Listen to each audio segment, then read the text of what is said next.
Merhabalar, ben Didem Türkmen. Didem'le Hayata Sanat Kat programımızın 5. bölümüyle birlikte yeniden karşınızdayım. Her hafta olduğu gibi çok değerli konuklarımda bugün de çok değerli bir konuğum mevcut. Kim mi?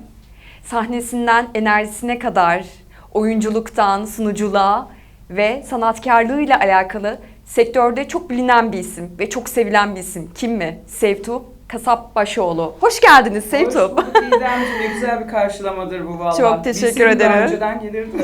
Ya çok tatlısınız. Nasılsınız? Nasıl gidiyor? Çok teşekkür ederim. Koşturmacayla gidiyor. Senin de bu güzel programına hayırlı olsun ziyaretine. Çok teşekkür konuk ederim. olarak gelmek istedim bu koşturmacanın arasında. Süper. Neler yapıyorsunuz? Nasıl gidiyor yolculuk, hayat? Valla oh be şarkımız çıktı biliyorsun Evet. ki. Şöyle bir hep birlikte oh be diyelim istedim. Ülkece bir oh be diyelim Kesinlikle istedim. öyle. Şarkı uğur getirdi, güzel gidiyor, gayet böyle dillere pelesenk olan viral bir şarkı haline geldi. Mutluyum gidişatından. Hı hı. İşte bu arada senin gibi böyle değerli dostlarımızın programlarında konuk olarak gidiyorum. Aynı zamanda da tabii sahneler devam ediyor. Yoğun bir şekilde koşturmaca devam ediyor. Işığınız her zaman daim olsun. Çok Gerçekten teşekkür çok ediyorum. güzel görünüyorsunuz. Çok teşekkür Kıyafet ediyorum. tasarımınıza bayıldım. Kimden? Eğer sıkıntı olmayacaksa Gülşah Saraçoğlu tasarımı. Çok güzel. Çok beğeniyorum zaten. Yani ben Türkiye'deki, yani kimse alınmasın ama yani tasarımcıların bence tepesine koyabiliriz diye O zaman düşünüyorum. çalışıyorsunuz kendisiyle. Evet, kıyafet. yani aynen. Kıyafetlerinden de Evet. alıyorum. Ve çok beğeniyorum. Tarzını çok beğeniyorum. Çok kendime bağdaştırıyorum. Aslında siz sahnelerinizde çok böyle ışıl ışılsınız. Evet. Genelde çalışmalarınız Gülşah Hanım'la beraber ilerliyorsunuz anladığım kadarıyla. Yoksa farklı modacılarla da Farklı. çalışıyorsunuzdur. Yani Tolga Çam'dan da alıyorum, Gülşah Hanım'dan da alıyorum, yurt dışından da alıyorum. Evet. Ben o anda neyi beğenirsem, neyi kendime yakıştırabilirsem, sahnede neyle star ışığım oluşacaksa beğendiğim her kıyafetin peşine düşüp alıyorum. Öyle söyleyeyim Didemciğim. Hani hiç bir kişiye böyle sabit işte stil danışmanım şudur diyebileceğim bir durum yok. Ama beğendiğim isimler var yani. Bunun başında Gülşah Saraçoğlu çekiyor. Çok güzel. Aslında siz Türkiye'nin belli yerlerinde konserler de veriyorsunuz. Yolculuğunuz çok güzel bu arada. Teşekkür ederim. Kaç yıldır bu sektördesiniz? Neler yaptınız? Biraz açalım isterseniz. Tabii şimdi küçüklüğüme inmem gerekiyor şu an. Evet. Şu an gerçekten küçüklüğüme inmem gerekiyor. Çok uzun süredir bu sektörün içindeyim. Aslında lise yıllarından beri bu sektörün içindeyim. Televizyonculukla başladım ben de. Evet. Asıl isteğim haber spikeri olmaktı ve sunuculuk yönünde ilerlemekti ilk başladığım zamanlarda. Eğitimler aldınız mı o aldım, sürede? aldım. Çok yani güzel. Hani hem dışında aldım hem de yani şöyle söyleyeyim. Pasaporola vardı zamanında bilirsiniz Biliyorum Metin Hoca ile Metin Hoca. birlikte. Allah rahmet eylesin Allah rahmet gerçekten. eylesin. Hala söylemekte zorlanıyorum. Değil Hala mi? inanamıyorum çünkü gerçekten de. Metin Hoca'dan zaten çok büyük bir hoca benim için oldu. Onunla böyle yardımcı sunucusu olabilme Çok güzel. gibi bir... Uzun yıllar mı çalıştınız Evet, peki Metin Pasaporo'da Bey'le? bayağı uzun Evet. kaldım. Metin Hoca ayrılınca ben ayrıldım. Çünkü onunla çok özdeşleşmiştik. O yarışma da bence onunla özdeşleşmişti. Kesinlikle enerjisi de çok güzeldi. Kesinlikle aynen öyle. Ben ondan sonra ayrıldım oradan. Zaten kendi yoluma devam ettim sunuculukla. İşte o dönemde de biz ders aldık aslında Pasaporo'la devam ederken aynı zamanda yine diksiyon derslerimiz de devam ediyordu. Sonrasında aslında ben sunuculukla devam edeceğim zannederken sahne yolları bana açıldı. Bir dansınız da var. Danslar. Evet, çok güzel. Eğitimler aldınız mı dansı yoksa? Aslında bak sen çok güzel bir dansçısın. Aslında Teşekkür sen ederim. gerçekten hani partner danslarda yapıyorsun. Çok harikasın. Seni de izliyorum bu konuda. Çok sağ olun. Dans ve şunu paylaşabileceğim de en düzgün insanlardan ve en paylaşılabilecek insanlardansın. Çünkü dansın nasıl bir tutku olduğunu biliyorsun. Kesinlikle yani öyle. tutkusuz yapılacak bir Evet. şey değil. Ben daha çok modern dans üzerine eğitim aldım. Bunu da Pasaporola için de aldım. Herkes zannetti ki Pasaporola güzel dans Evet. edince herkes zannetti ki bu kız dansçı zaten. Evet. İşte yani geldi şimdi bu grubun da başı falan, öyle bir şey yok. Halbuki bir Fransız koreografımız vardı. O koreografın bizi eğitmesiyle birlikte benim demek ki içimde yetenek varmış. Dansçı gibi parladım orada ama Evet ama ben sizin o dans figürlerinizi, konseptinizi izledim. Gerçekten çok başarılı. Hatta bir Acun olan bir Evet. kısa kesitler de var. Orası çok heyecanlı. O dönemde böyle hayranlarınız oluyor muydu? Sonuçta dans eden bir O dönemde, Pasaport profil. döneminde Evet. zaten hani benim en ünlü olduğum dönemdi orası. Yani çok iyi aslında kullanmam gereken bir dönem. Tabii. Ama inan bana bir gün işte bir derginin kapağında, öbür gün bir derginin, hani dediğim dergiler de Marie Claire falan gibi dergiler, yani hani böyle hani iyi. as dergiler. Evet. Yani hep böyle gidecek zannediyorsunuz. Yolda yürümekte zorlanıyordum ama yine tevazumdan hiç Ödün vermiyordunuz. Yani hani hiç böyle aman havalanayım. Hayatımda havalanmadım yani. 18'imde, 20'imde, 25'imde havalanmadıysam şu anda zaten Evet. hiç Aslında bunu korumak ne kadar güzel. Siz de onu başarmışsınız evet, aslında. küçüğüm o zaman aslında Ne aklım kadar daha güzel. da böyle hani oturmamış durumda ya, o Evet. zaman aslında havalanabilirdim ama hiç neysem oyum yani. Hani şu kamera ışıkları kapandığında da ben buyum. Evet. Az önce konuşuyorduk, aynı şeyim yani. Aynısınız. Kameranın önüne koymuşsunuz. Evet. Ben bunu seviyorum. Kendi içten doğal olmamı, samimi olmayı seviyorum. Aynı şeyi de karşıdan bekliyorum. Yani bu şekilde devam ediyordu. Sonrasında da işte sanatçılıkla devam etti. Bir anda işte yol sizi götürüyor aslında. Götürüyor. Aslında sizin sanatçılık öncesi de, sanat dünyası öncesi de bir eğitim hayatınız da var Evet, ve çok evet. farklı dallar okumuşsunuz. Aynen. Bunu nasıl vakit ayırdınız? Yani çok yönlüsünüz gerçekten Çok de. teşekkür ediyorum. Nasıl ilerlendi? Aslında herkes de şey zannediyor. İşte Cerrahpaşa'yı bıraktı ya da işte mesleğini bıraktı, sanatçılığa yönlendi. Hayır. Ben hiçbir şey bırakmadım. Hepsini paralel götürdüm. Televizyonculuk devam ederken, Pasaport'la devam ederken ben üniversiteyi kazandım. Üniversiteyi okudum. Cerrahpaşa Tıp Fakültesi Tıbbi Biyolojik Bilimler bölümünü kazandım. Aa, çok güzel. Ardından da yani Pasaport'la bitti vesaire falan, hani Evet. ben de mezun oldum. Sonrasında da yine Cerrahpaşa Tıp Fakültesi Adli Tıp Enstitüsü'nde de yüksek lisansımı yaptım. Aa. Bunların hepsini Dolu aynı dolu. anda yaptım. Ve hocalarım soruyordu, şimdi diyorlar ki Evet. ya Sevtucuğum nasıl oluyor? Yani ben çıkıyorum, stüdyoya koşuyorum. Stüdyoda sabahlara kadar.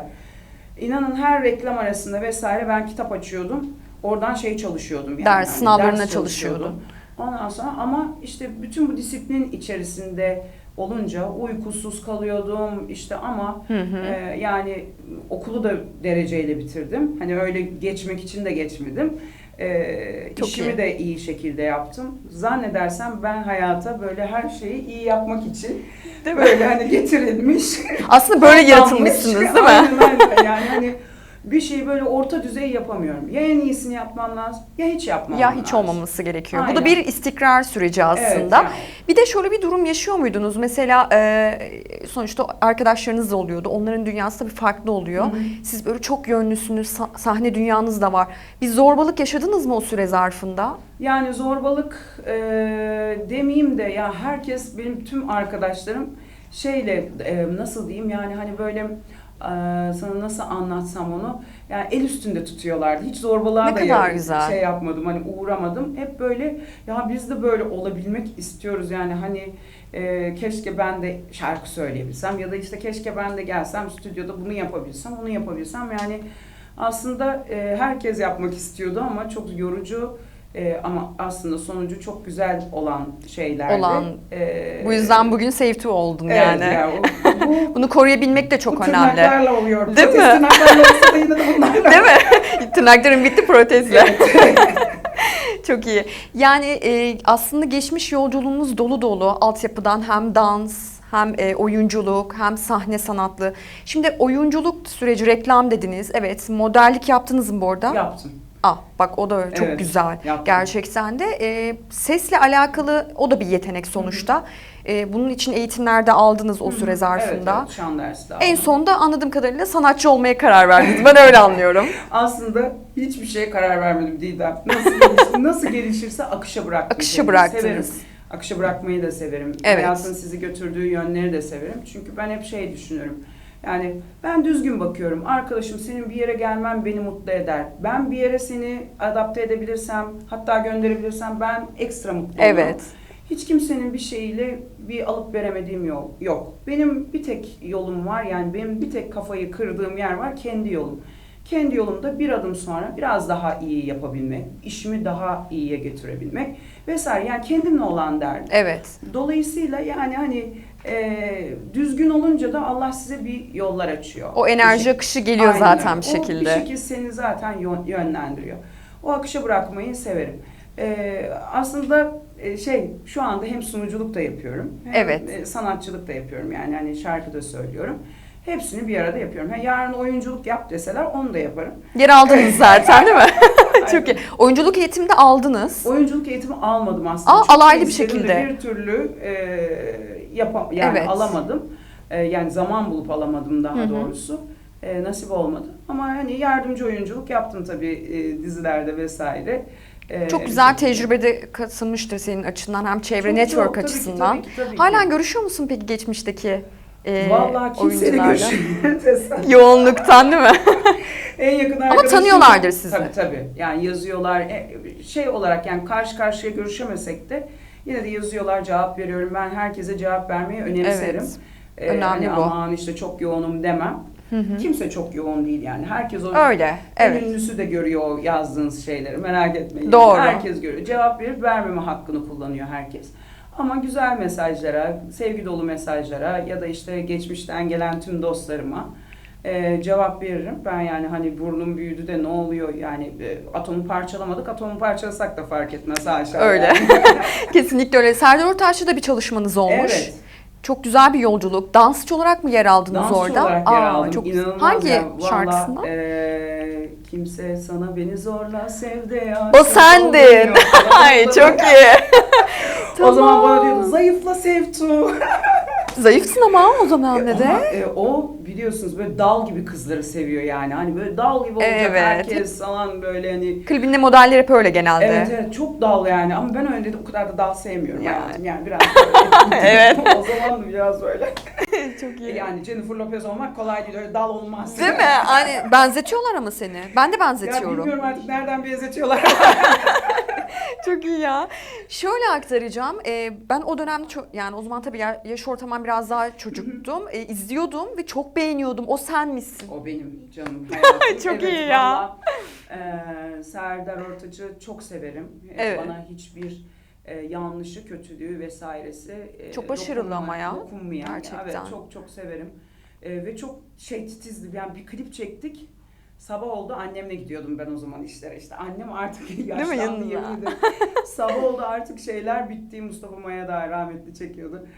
Sabah oldu artık böyle hani o bitti, şu bitti, bilmem ne bitti. Aa dediler içeride bir Rus manken vardı. En son hatırladıklarında saat 5'ti sabaha karşı.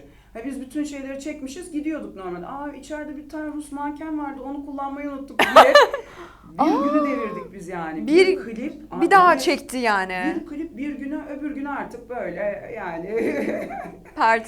Pert Değil mi? durumda, aynen. Ya onun mesela klibinde oynamıştım. Petek Dinçöz'ün klibinde oynadım. Hangisinde Petek Dinçöz'ün? Neydi o? Okşa, okşa, okşa. Tamam onu da hatırladım şimdi. Tamam süper. Bunlar çocukluk halleri. Çocukluk Burada halleri. Pasaporola bile yok. Pasaporolu yoktu aynen sonradan yani gelişti. Benim işte lise 1 falan. Yolculuğunuz nasıl oldu Metin Bey'le karşılaşmanız? Şöyle Pasaporola ben aslında işte o zaman dediğim gibi sunuculukla devam etmek istiyorum ya. Yani bir ilan demeyeyim de işte Star TV'de bir şey geçiyor alttan işte böyle işte sunum yapabilecek işte güzel işte ne yazıyordu altta bir de dans yeteneği olan falan böyle bir şeyler. Ben zaten küçüklüğümden beri elimde bir tane saç tarağı Yonca Evcimik'in şarkıları açık yok bandıra bandıra bilmem bunların koreografilerini çalışıyorum bir de söylüyormuşum gibi. Ondan sonra ya dedim bu tam benlik. Sonra seçmelere gittim. Bir seçmeler var. Yani Pasaporola deyince böyle pat diye alınıyor zannetmesin kimse. Ben hani bir güzellik yarışmasına falan öyle giremezsin hayatım. Yani 10 tane seçmeden falan geçtik. Aylar süren, 6 ay belki bunu seçmeler devam etti. Bekledin yani. İnanılmaz. Yani devamlı gidiyoruz. Mesela bir gün bakıyorlar, diksiyona bakıyorlar. Bir gün dans, işte Fransız hoca geliyor, işte dans yeteneğine bakıyor. Öbür gün bir daha gidiyorsun. Yani inanılmaz çok bir aşamalardan. evet, kızlar acayip bir elemeden geçti yani. O gördüğünüz o kızlar gerçekten büyük bir elemeden geçerek oraya hak edebildik. Sonrasında da devam etti. Tabii. Kaç kişi alındı o dönemde peki? 7 miydik? Yani ya da 10'duk yani maksimum 10 kişi aldılar. Ama ilk gittiğimde bir kanalın başında bir sıra vardı. sana o sırayı anlatamam yani. Hani sıranın sonu da yok. Başını göremiyorsun zaten yani. Herkes gelmiş. İnanılmaz bir şeydi Çok yani. güzel. Onu hiç unutmam böyle. Dedim anne sen gel bir yere otur. Bu herhalde sabaha biter. Yani Evet. öyle geldik. Güzel bir yolculuk olmuş aslında. Evet. Aslında o da bir deneyim sizin için. Şu Kesinlikle. an senin o aşamadan bu aşamaya gelmenin en büyük altyapı nedeni oradaki dönemde yaşadığın hani zorluklarla beraber. Hem Kesinlikle. o dönemde üniversitede okumuşsun, sonrasında yüksek lisansı Hı hı. tamamlamışsın. Böyle bir akış olarak geldi. Peki bu sahnede sanatçı olma isteği nereden? Var mıydı bu? Yani bana desen ki duşta bir şarkı söylediğinde kendi sesini duyduğunda fark ettin de mi yaptın? Ha? Aslında hiç öyle bir şey de yok. Müzik eğlence programı sunuyordum. Sevtu'dan Nameler diye. Tabii ünlü konuklarımız geliyor. Bir gün Selami Şahin geliyor. Bülent Ersoylar. Yani öyle konuk ağırlıyorum. Çok Ve orada işte hani insanlar diyor ki gelen giden her konuk aynı şeyi söylüyor. Diyorlar ki ya sende bir sahne enerjisi var. Çünkü kalkıyoruz, oynuyoruz vesaire. Sen haber spikeri falan olma kızım. Sende bu enerji varken bunu sahnede kullan. Dediler. Sonra beni bir sahneye attılar. Ben sanki 40 yıldır sahne yapıyormuşum gibi. Orra göre. Ben şunu yapayım, bunu yapayım. İlk buradaki işte 5 yıldızlı bir otelde, bilmiyorum söylesem reklama girer mi girmez mi bilemiyorum ama biplersiniz. Bir X-Swiss Otel'de çalışmaya başladım. Dolayısıyla işte turistler var. Evet. 10 dilden şarkı söylemeye başladım ben. Yani devamlı onunla çalışıyorum. Repertuar çalışıyorum falan. Şimdi işte Mustafa Keser gibi bir repertuarım var. Neden? İşte orada da inek olduğu için. Bundan dolayı ben yani her nereye girsem yani oturduğum yerde illaki bugün işte yeni bir şarkı öğreneyim. Bugün yeni bir şey yapayım. Boş geçen gün beni mutsuz ediyor. Evet. Bugün kendime bir şey katmak zorundayım ben. Bugün bak ne kadar güzel bir sohbet kattım kendime. Ne kadar güzel bir yere geldim. Ne kadar güzel insanlarla tanıştım. Çok teşekkür. Yani Bize hani- mutluluk, onur duyduk gerçekten Teşekkür de. ediyorum. Bu benim için bugünün katkısı mesela. Bugünün bana katan şeyi. Hı hı. Hani o gün böyle bomboş geçtiği zaman ben kendimi kötü hissediyorum. Ben kendimi işte boş geçen bir gün. Hayat çok kısa. Her Evet. günü böyle güzelliklerle değerlendirmek lazım diye düşünüyorum. Güzel düşünüyorsun aslında. Ben de senin gibi aynı şekilde düşünüyorum. Zaten bu kadar doluluk, her gün doluluk bir zaman geçirdiğinden dolayı bir gün boş kalınca kendini Ben otomatikman böyle oluyorum yani. değil mi? Kötü hissediyorsun kendini de. Aynen öyle. Türkiye'yi geziyorsun. Zaten seninle çok güzel bir sahnede olma şansım oldu Ay, biliyorsun evet, Oksana'nın. Evet harikaydın. Çok iyiydi yani. Orada ben zaten enerjini fark ettim. Muhteşem bir enerjin var. Güzel yansıtıyorsun teşekkür gerçekten de. Yakışıyor da sana. Çok Sesin de teşekkür çok ediyorum. iyi Çok bu teşekkür konuda. ediyorum. Yani bununla alakalı şu anki hedeflerin ne? Hani sanatçılıkta çok güzel ilerliyorsun. Türkiye'nin birçok şehirlerine gidiyorsun. Evet. Peki gittiğin şehirlerde böyle farklı deneyim oldu mu? Ya vallahi yani hani hem Türkiye'yi geziyoruz hem yurt dışını geziyoruz. Yurt dışı da. Aynen yurt içi yurt dışı konserlerimiz oluyor. Her biri ayrı deneyim. Hani bir komik bir şey düşündüm dün. Kendi kendime dedim ki ya bir komik bir şey yaşadım mı ben acaba falan. Heh. Bizim her anımız komik olduğu için hep güldüğümüz için herhalde böyle hani ekstrem bir şey böyle aklıma gelemedi Hangi ama. şehirden daha çok keyif aldın? Yani şimdi mesela son 2,5 senedir Bodrum'da aynı mekanda çalışıyorum. Yani Bodrum'a gidip geliyorum Evet. devamlı. Trakya benim için, hani Trakya'nın Jennifer Lopez'i diye çıktı aslında haberler. Çünkü devamlı Trakya'nın bütün festivallerinde Aha. bulundum. Her ilçesinde, hatta yani hani artık köylerine kadar gittiğimi söyleyebilirim. Ya inan bana hiçbirini birbirinden ayırabilecek bir konumda değilim. Çünkü her yerde başka bir sevgi.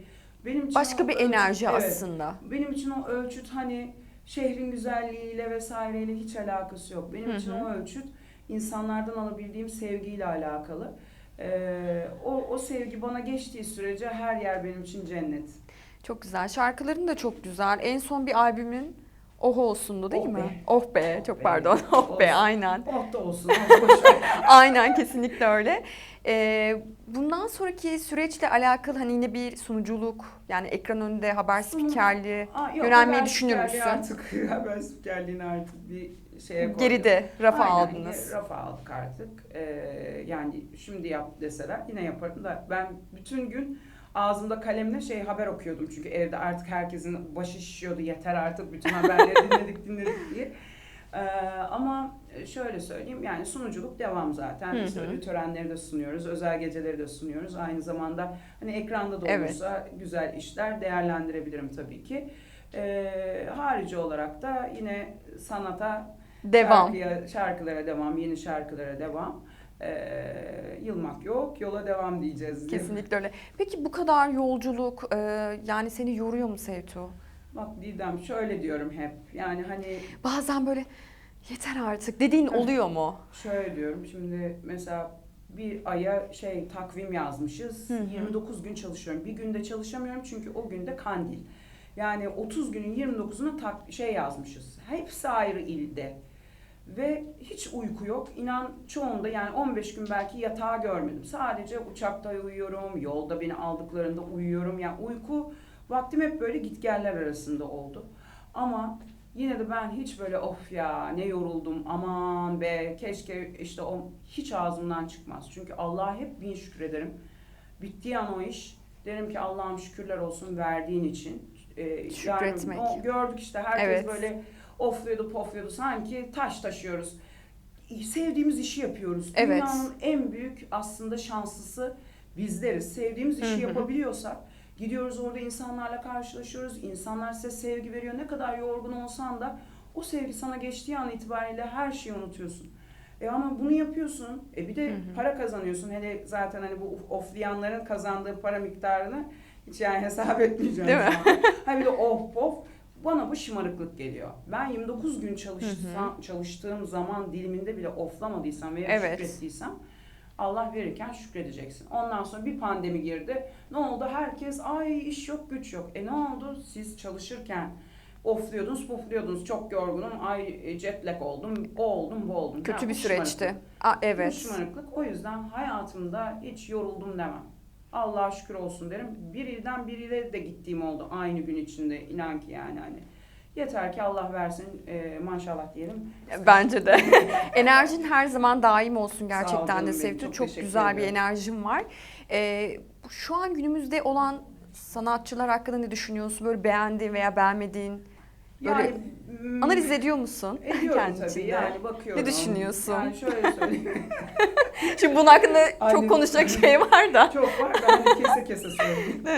Yani tabii şimdi hani mesela bana sorsan idolüm yani yabancı olarak işte Beyoncé, Jennifer Lopez Evet. gibi. Hani çünkü benim için sahne hem dans olacak, hem görüntü olacak, hem ses olacak. Ama tabii söylerken dans edip de he diye çıkmayacak o sesin yani. Benim de kondisyon olacak. Şimdi bunu bir yere gidiyordur bu da ama neyse yani. Ama yani hani o olacak. Yoksa git öyle söyle yani hani ya da gerçekten dans ediyorlar kadınlar yani hani bu söylediğim isimler cidden dans edip de şarkı söylüyorlar. Biz yandan iki hareket yapıyoruz. Yine bizim kondisyonumuz yetmiyor vesaire. Sence bu neyden kaynaklı oluyor olabilir? Kondisyon. Kadınlar sabaha kadar çalışıyorlar, spor yapıyorlar, disipline bütün hayatları. Ben de bunu mesela oluşturmaya çalışıyorum. Ben de mesela koştur, Evet. dans et. Hiç sesim böyle hani sanki hiç şey yapmamışım gibi yani hani dans etmemişim gibi çıkar. Ama bu işte kendi kendine yaptığın sporla, disiplinle ve o işe verdiğin emekle alakalı bir şey yani. Doğru.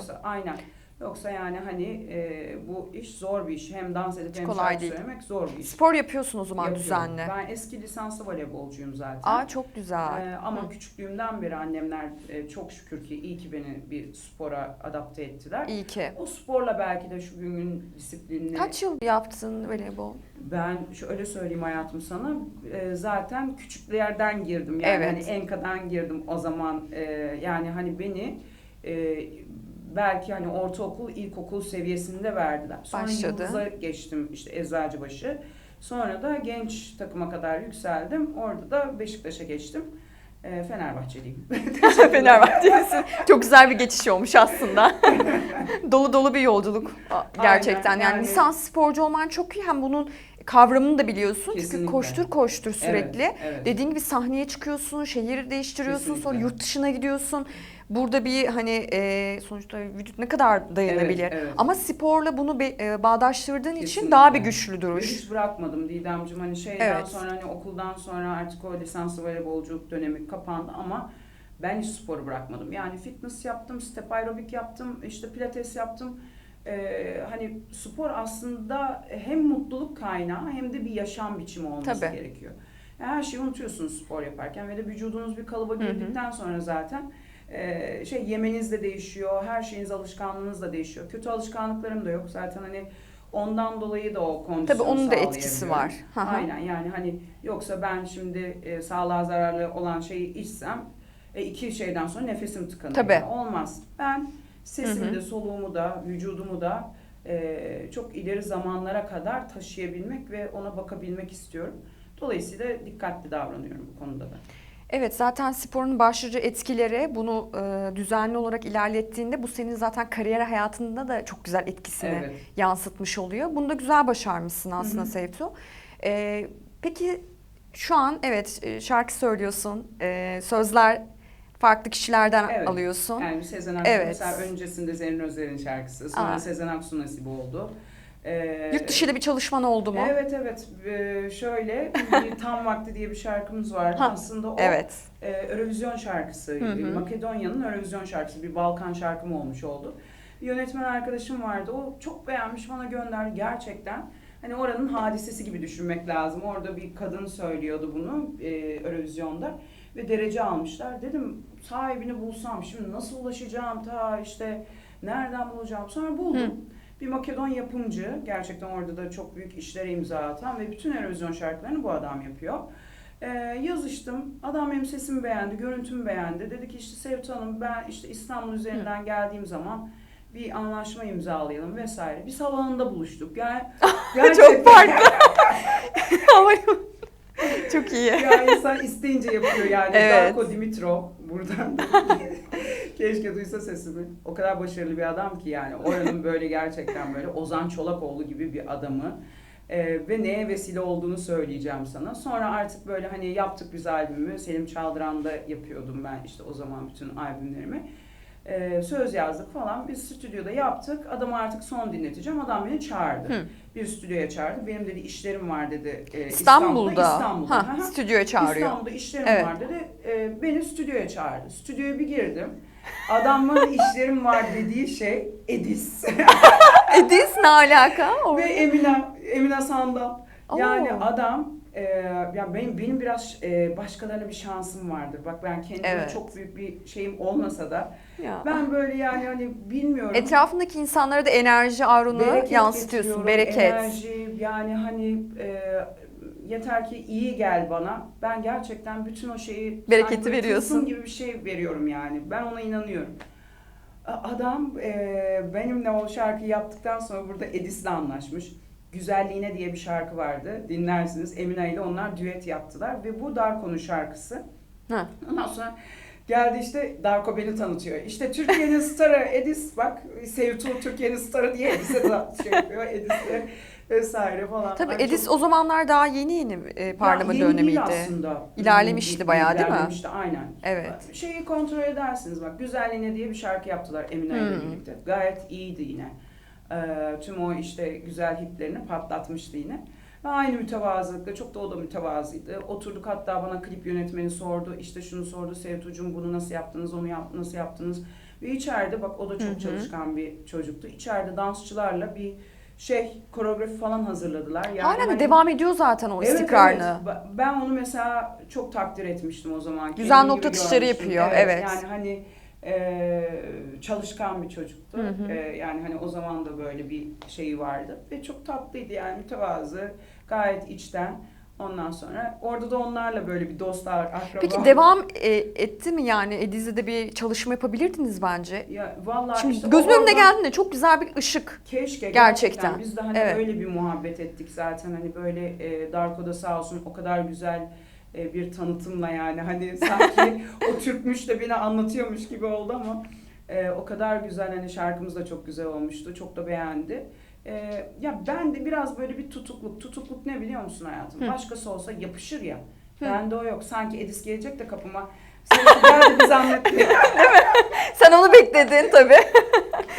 Hayatım ben de böyle ya. O zincirleri kıramıyorsun sen de. Bana gelecekler, diyecekler yani. Ya gerçekten yani kimseden bir şey isteme huyum yüklenmemiş. Yok yani, hani başkası olsa der ki ya yapsana şöyle, desene, arasana. Evet. Etsene. Yok bende Yok. o girişkenlik yok. Bana gelecekler diyecekler. Ondan sonra ben de bir zahmet tabii diyeceğim. Ay, çok iyi. Gerçekten de güzel bir anlatım oldu. Çok beğendim. Sağ ol canım. Şu an çalışmaların devam ediyor mu? Devam ediyor hayatım. Hatta geçen işte şu karın yağdığı hafta vardı ya, işte kış festivaline gittim. -2'de konser verdim dışarılarda. Çok şükür Aydın'a buradan selam olsun. Herkes de ya o kadar değerliler ki. Yani o Evet. -2'de 2 saat boyunca hiç mi kimse kalkmaz? Ve o kadar dolu, ben dedim ki kimse gelmez yani, hani dışarıya çıkamıyorsunuz böyle. Ben artık konser sonunda yüzüm doğal botokslu çünkü ağzımı oynatamıyordum sola doğru. Soğuktan ellerim artık mikrofon şeklini almış, yani mikrofonu tuttuğum şekliyle kaldı ellerim. İnan açılmadı bu eller ya, o kadar soğuktu. O insanların gerçekten o sevgisi sizi o kadar ısıtıyor ki yani başka türlü Çok geçmez güzel o bir iki saat. enerji akışı oluyor zaten Kesinlikle o yani. sürede. Ne mont giydim ne bir şey giydim. Evet. Bir sahne kıyafetiyle, ki biliyorsun benim sahne kıyafetlerim nasıl da kapalı, nasıl hiç rüzgar almaz. O yüzden... Aslında o Aynen. sahne kıyafetlerin gerçekten hani Türkiye genelinde bakıldığında sanatçılar arasında işini sevdiğin o kadar belli ki Seyto. Hı hı. Yani o kıyafetinle enerjine yansıttığın durum işindeki olan disiplinini Evet. gayet çok net yansıtıyorsun. Bununla alakalı olumsuz eleştiriler geliyor mu? Bazen senin canını sıkan durumlar oluyor mu peki? Ya arada bir sosyal medya zorbalarımız var biliyorsun Evet. ki, yani öyle bir yazması lazım ki benim canımı böyle kanırtması lazım ki ben ona cevap verebileyim. Yok çünkü normalde çok güzel olmuş yazarsa cevap vereceğimi düşünmüyor. Halbuki onu yazarsan cevap vereceğim. Evet. İşte böyle saçma sapan tipler oluyor ama geneli gayet iyi. Gayet Olumlu sıkıntısı, mesajlar. olumlu ama biliyorsunuz o bir kesim var, ona yani en baştan en sona kapalı giyinsem diyecek ki ya çok yapışmış bu elbise. Niye Ondan bu kadar sonra bütün kapalı? hatların gözüküyor diyecek. Evet. Yani hiçbir şekilde yaranamıyorsunuz. Yaranamıyoruz. Başka bir şey mesela yazıyorsunuz başka bir sayfada, işte toplumsal bir şey yazıyorsunuz, sokak hayvanları ile ilgili bir şey yazıyorum. Adam gidiyor onun altına diyor ki sen önce giyin falan. Giyinip mi? Giyinik zaten sokak hayvanı besliyorum. Böyle mi besliyorsun? Evet, değil mi? Ne alaka? Sen önce bir giyin. Tamam olur abi falan diyor artık. Yani ne diyeyim yani, hani inanılmaz bir şey Boş var. ver, sen bu çizgide her zaman ilerle. Yani Gayet yazsalar çok iyi. aslında yazsınlar, etsinler. Hiç bence aslında yazmasalar problem yani. Yazmadıkları Evet. zaman hiçbir şey değilsin zaten. Hiçbir şey değilsin. Yazsınlar. Bu yolculukta evet sen dolu dolu. Ailede var mı peki bu aynanı yansıtan? Vallahi canım, ailede bir tek abim yönetmen ve harici benim amcam aslında bizim amcam ekibin 4 kurucusundan biri. Genel yayın yönetmeni, eski yönetmeni ve en son emekli oldu. Ama bizim aile şöyledir. De ki amcandan hani herhangi bir şey istedin mi bu zamana kadar, ya da amcanın sana hani şöyle bir milim ilerletme durumu Bu olur. akrabalar niye böyle? Bizler de yaşıyoruz Yok. ona. Bizde çünkü şöyledir. Ben işte Sevtu'ya bir şey yaparsam, öngörürsem Evet. derler ki, çünkü eski kafada yani çok otoriter ve sert bir amcam var. Derler ki Sevtu'ya işte kıyak geçti, Sevtu'ya torpil geçti. Hayır, ben hak ediyorum ama bunu ben hak ediyorum ya yani. Hani sadece bir alo. Bir alo de gelmezsem geçmiş olsun. Ama yok yani. Hani Yok, ben değil de mi? hiç Metin Hoca mesela derdi ya amcan arasana şöyle olsun, amcan Evet. arasana buraya göndersin falan derdi mesela. Ben derdim ki ben aramam ki, yani hani yapması etmesi, yapacak ya da yapmayacak olması beni alakadar etmez, ben aramam yani. Onun düşünüp, diyorum ya, bende şu var, bir insanın sizi düşünüp onun bir şey yapmasını beklerim ben bir şeye, şimdi sana çiçek alır mısın bana dedikten sonra, sen benim sevgilim olsan, ondan sonra çiçek alsan bana, onun bir anlamı olur mu? Olmaz. Olmaz. Düşünmen Doğru. gerekiyor. Düşünme. Düşünüp yapması gerekiyor. Evet. Aynı şey bu ilişkiler için de geçerli. Hiç kimseden bir şey istemem. İsterim ki insanlar düşünsün, yapsın, o zaman benim için değerli. Aslında eskilerde biraz bu soğukluk var. Yeni jenerasyon mesela, örneğin benim de yeğenim var. Benden bir şey talep etmese bile ben onun talebini öncesinde karşılarım. Tabii, ne kadar güzel. İşte eskilerde böyle bir bakış açısı var. Onu kıramadılar gerçekten de. Bir de benim amcam çok sert, otoriter. Yani Aslında herkes vermiş tarafından olduğu enerjiden kaynaklı. Hani o Yönetmen de değil mi? Yönetmen. Abim yönetmen, o Ha, genel yayın yönetmeni. Genel yayın Düşün. yönetmenin vermiş olduğu ağırlıktan dolayı onun vermiş olduğu da bir ego mu diyelim Yani artık. düşün, ben haber spikeri olmak istediğimde Evet. ben daha pasaporolaya girmemiştim ve yani hani lise 1 falan, yani adam genel yayın yönetmeniydi. Yani hani ben haber spikeri olmak istiyorum ve amcam yaşında yani. Hani Peki yorum yapıyor muydu? Hani buradan ilerlersen hayır. şöyle. Ben bir tek soru sordum kendisine. Dedim ki amca, muhabirlikten mi başlamak lazım? Hani bak, soru cümlesi kalıp Çok bu. iyi. Amca, muhabirlikten mi, babam falan oturuyoruz böyle. Muhabirlikten mi başlamam gerekli? Yani bu yol nasıl bir yol? Muhabirlikten mi yükseleceğim? İşte stajyer mi olacağım? Yani Hı hı. hani yolu soruyorum sadece. Hı. Oo, benim yeğenim işte bu piyasaya giremez. İşte bu piyasa Ha, bir de çok öyle bir kötü. algı Tabii, var. tabii yani bu piyasa şöyle. Ben dedim ki ya ben normal kendi tırnaklarıma gelmek isteyeceğim de Hı belirli hı. yere gelirim. Yani hani tamam, Evet. biliyoruz biz de piyasanın şartlarını. Şu anda da görünüyor zaten. Çok şükür hani şu anda da patır patır dökülüyor. Keşke her biri dökülse. Ne kapılar kapattım. Keşke o kapıları kapattığım insanlar da çıksa yarın öbür gün. Bir onların da bir şöyle seceresi dökülse. Çünkü size yaptırmıyorlar bu işi. Yapmak için oraya, o koloniye katılmak zorundasınız maalesef ki yani. Kaç kapıyı kapattığımı bilmiyorum ve Hı hı. kaç kez eve ağlayarak geldiğimi bilmiyorum. Çünkü artık en sonunda bıraktıracaklardı bana. O kadar böyle kapıları kapattım ki yani dedim ki kendi kendime de herhalde gerçeği bu. Ben şimdi böyle diyorum da ya sen göreceksin yarın öbür gün nereye geleceğim diye çıkıyorum da kapılardan. Hı. Hep mi aynı şey olur? O zaman herhalde gerçeği bu. Doğrusu herhalde bu diyorum yani. Hani bu piyasanın bir döngüsü var ve bu doğrusu diyorum. Ama sonrasında dedim ki yok kardeşim, ben nereye olursa Evet. yani hani gidip de zirveye oturmak zorunda değilim. Yapabileceğim, başarabileceğim, gelebileceğim, kendi tırnaklarımla yapabileceğim, kendi çalışmamla, dişiliğimle değil kişiliğimle gelebileceğim yere kadar ben kendim giderim dedim. Ve böyle ilerledim zaten her dönemde. Bence iyi ki pes etmedin. Gerçekten dediğine katılıyorum şu yönde. Belli bir düzen var. O düzenin bence ben kırılacağına inanıyorum. Hı hı. Sen de pes etmemişsin, ilerliyorsun ama düzen böyle deyip düzene de boyun eğmedin sonuçta. Asla. Kendi yolunda ilerlemişsin ve Evet. belli bir noktaya da gelmişsin güzel altyapı tecrübelerle. Teşekkür Peki ederim. böyle seni Feyz örnek alan takipçilerin veya fenomenlerin var mı? Var var. Benim böyle çok yani hani aslında şeyler bile var. En böyle hani tatlılar da Pasaporla döneminde Evet. işte Sevtu ya benim ismim. O zamana kadar 2 tane Sevtu ismi vardı. Topu toplasam. Biri de Zeki Müren'in yeğeninin adıydı. Biri de ben de. Yani hep araştırıyordum ya Sevtu adı var mı var mı var mı diye. Biri bende, biri de kendisinde gözüküyordu. Sonradan hani yeni jenerasyonu bizim o Pasaporla'dan sonra Sevtu, Sevtu, Sevtu. Herkes yazıyor mesela. İşte biz kızımızın adını sizin işte programdan sonra koyduk, ettik. Şimdi de mesela sağ olsunlar her konsere gittikten sonra özellikle hani çocukların anneleri olur vesaire falan, velileri falan yazıyor yani. Hani ailemizin kızısınız işte şöyle böyle, ben isterim ki çocuğum da böyle hem okusun hem de istediği başka bir meslek varsa onu da Evet. yapsın ama okusun yani. Hani Tabii. benim de tek tavsiyem o olur yani. Ne yapmak istiyorsanız hayatta yapın ama eğitim şart, gerçekten şart. Dimdik durabilmek için şart. Bir kadın olarak bir erkeğin eline bakmamak için şart. Ve yaşam koşullarınızı oluşturmanız için şart.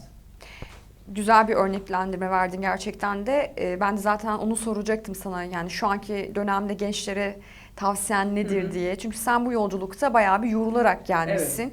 Tabii senin o döneminde televizyonculuk daha iyiydi. Şu an süperdi. nasıl? Televizyonculuğun gerçekten televizyonculuk olduğu Çok güzel dönemde ekmeğini yapmak. yemişsindir. Ve Saygı vardı aslında. çok güzeldi. Evet. Yani her şey çok güzeldi. Şimdi mesela onları düşündükçe her şeye bedel. Şu an oraya ışınlanmak isterim. İnan bana en baştan yine her şeyi ben yapayım ama oraya ışınlanayım. Çünkü her şey olması gerektiği gibiydi. Televizyonculuk da televizyonculuk gibiydi yani. Şu dönem bakıyorsunuz yani ben artık ekranda gördüğüm bazı şeylere utanıyorum. Sıkılıyorum. Çoluğum çocuğum olsa herhalde yani hani neden kaçıracağımı şaşırırım. Gerçi her şey yani hani ucu açık Evet. şekle geçmiş durumda ama Televizyonculuk gibiydi. Ve o dönemi yaşamış olmaktan, o dönemi böyle yaşamış olmaktan, çok da tap noktasında yaşamış olmaktan dolayı da çok mutluyum gerçekten. Bence çok şanslıymışsın. Sevtu, şimdi çok güzel sesin var. Bir Bitti. tane şarkı. Konuşa konuşa bitti.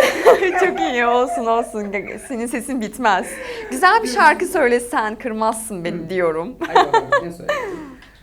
Hangisinde O kurna- kendini daha iyi hissediyorsan. İşte o kurnadan bu Ekrandan. kurnaya çirkef sıçramış adlı şarkı. Ne söyleyelim? Bir Sezen Aksu söyleyelim o zaman. Böyle hani kıssadan Evet. hisse söyleyeyim. Küçüğüm daha çok, küçüğüm bu yüzden bütün hatalarım. Övünmem bu yüzden kendimi özel, önemli zannetmem. Küçüğüm daha çok, küçüğüm bu yüzden sonsuz endişem. Savunmam bu yüzden kendimi özel, önemli zannetmem. Ne kadar az yol almışım, ne kadar az yolun başındaymışım eğer. Elimde yalandan kocaman rengarenk geçici oyuncak zaferler. Ne kadar az yol almışım, ne kadar az yolun başındaymışım eğer. Elimde yalandan kocaman rengarenk geçici oyuncak zaferler. Küçüğüz daha çok, küçüğüz. Bayıldım sesine. O Teşekkür kadar ederim. güzel ki. Canım. Yani bu arada senin sesini sahnelerde dinledim ama Evet. ilk kez canlı bu kadar yakından. Teşekkür ederim. Çok mutlu oldum ve Ay, muhteşem ya. Teşekkür ederim. Canım Ay benim. duygusallaştım. Vallahi. Ben niye ağlayacaksam ben de küçüğüm diye herhalde. Aa. Çok iyi Büyümüyoruz ki ya. Vallahi bu yaş büyümüyor bizde ya. Vallahi ne zaman böyle Vallahi. şöyle bir yani ne bileyim böyle bir olgun böyle tak tak tak falan yani. Boş Yok. ver, sen hep bu enerjinle kal bence. Aynen. Bence Ben böyle muhteşem. tak tak yok yani. Tak Aynen. tak tak. Çünkü ben seni tahmin edebiliyorum. Diğer türlü olursan çok mutsuz olursun. Yok olmaz. O bende durmuyor Durmuyor, zaten. yok, yani. durmuyor. Ben eve gideyim Barbie'lerimi dizeyim falan yani. Ben Değil mi? Evet. Hiç büyümeyelim. Çok güzel enerjin. Çok teşekkür Çok ederim. beğendim. Çok İyi ki teşekkür geldin ederim. İyi ki programıma. çağırdın hayatım. Sen de öylesin. Senin o enerjin öyle ki ben de böyleyim. Evet. Gerçekten karşımda böyle enerjisiz biri olduğu zaman benim de bütün sanki böyle enerjim çekiliyor ve hiçbir şey konuşasım bile gelmiyor. Maşallah küçüklüğüme de döndüm hayatım. Her şeyi anlattım. Her şey- Bir şey kalmadı. Çok güzel. Çok teşekkür ederim Ben çok tekrardan. teşekkür ederim. İnşallah tekrardan yine ağırlarız. Tabii hayatım orada da artık başka ne özel hayat falan girerse onları anlatırsın. Tamam. Ay çok tatlısın. Evet, bugün de günümüzün sonuna geldik. Çok güzel geçti gerçekten de Sevtum'la beraber. Didem'le Hayata Sanat Kat programımızdan yine devam edecektir yolculukta. Çok güzel konuklarımı ağırlayacağım. Teşekkür ederim. Sevgiyle kalın.